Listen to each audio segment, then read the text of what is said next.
টেকনাফের মানুষ এখন আর ফজরের আজানের শব্দে ঘুম থেকে ওঠে না। তাদের ঘুম ভাঙে বিকট বোমার শব্দে। নাফ নদীর ওপার থেকে ভেসে আসছে মর্টারের বর্জন। জান্তা সরকারের যুদ্ধবিমানগুলো যখন আকাশে চক্কর দেয় তখন কেঁপে ওঠে আমাদের সেন্ট মার্টিন দ্বীপও। মিয়ানমারের রাখাইন রাজ্যে এখন চলছে মরণপন্ন লড়াই। একদিকে বিদ্রোহী গোষ্ঠী আরাকান আর্মি, অন্যদিকে দেশটির সেনাবাহিনী। কিন্তু এই যুদ্ধের আগুন এখন আর শুধু মিয়ানমারের ভেতরে সীমাবদ্ধ নেই, এর আঁচ লাগছে সরাসরি বাংলাদেশের গায়ে। কেন হঠাৎ এত ভয়ঙ্কর হয়ে উঠল সীমান্ত পরিস্থিতি? মিয়ানমারের জান্তা বাহিনী এখন কোণঠাসা। বিদ্রোহী গোষ্ঠী আরাকান আর্মি একের পর এক শহর দখল করে নিচ্ছে। বিশেষ করে মংডু টাউনশিপ, যা টেকনাফের ঠিক উল্টো দিকে, সেটি এখন যুদ্ধের প্রধান কেন্দ্র। আরাকান আর্মি ঘোষণা দিয়েছে তারা পুরো রাখাইন রাজ্য স্বাধীন করে ছাড়বে। জান্তা বাহিনী তাদের শেষ ঘাঁটিগুলো রক্ষা করতে মরিয়া হয়ে হেলিকপ্টার থেকে বোমা ফেলছে, আর সেই বোমার স্প্লিন্টার এসে পড়ছে আমাদের সীমান্তে। ওপারের বিজেপি সদস্যরা প্রাণ ভয়ে পালিয়ে বাংলাদেশে আশ্রয় নেওয়ার চেষ্টা করছে। পরিস্থিতি কতটা ভয়াবহ হলে একটি দেশের সরকারি বাহিনী অস্ত্র ফেলে পালায়? সবচেয়ে আতঙ্কের বিষয় হলো আমাদের প্রবালদ্বীপ সেন্ট মার্টিন।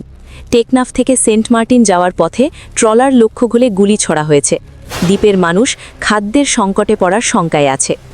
অনেকে গুজব ছড়াচ্ছে যে সেন্ট মার্টিন হয়তো দখলের চেষ্টা চলছে, কিন্তু বাস্তবতা হলো এটি মিয়ানমারের অভ্যন্তরীণ যুদ্ধের প্রভাব।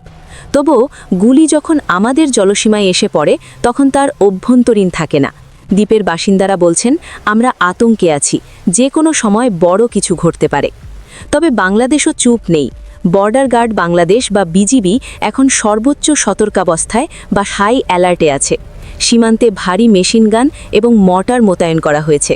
বিজিবি স্পষ্টভাবে জানিয়ে দিয়েছে, বাংলাদেশের 1 ইঞ্চি মাটিতেও যদি কেউ আঘাত করার সাহস দেখায় তবে তার পাল্টা জবাব দেওয়া হবে।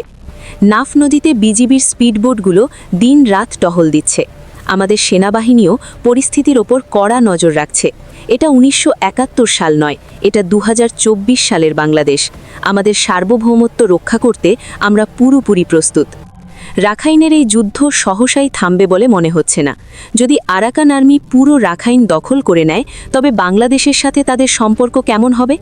নতুন করে কি আবার রোহিঙ্গার ঢল নামবে? সীমান্তের ওপারে যখন আগুনের লেলিহান শিখা, এপারে তখন অজানা শঙ্কা। তবে ভরসা একটাই, আমাদের অতন্ত্র প্রহরী বিজিবি।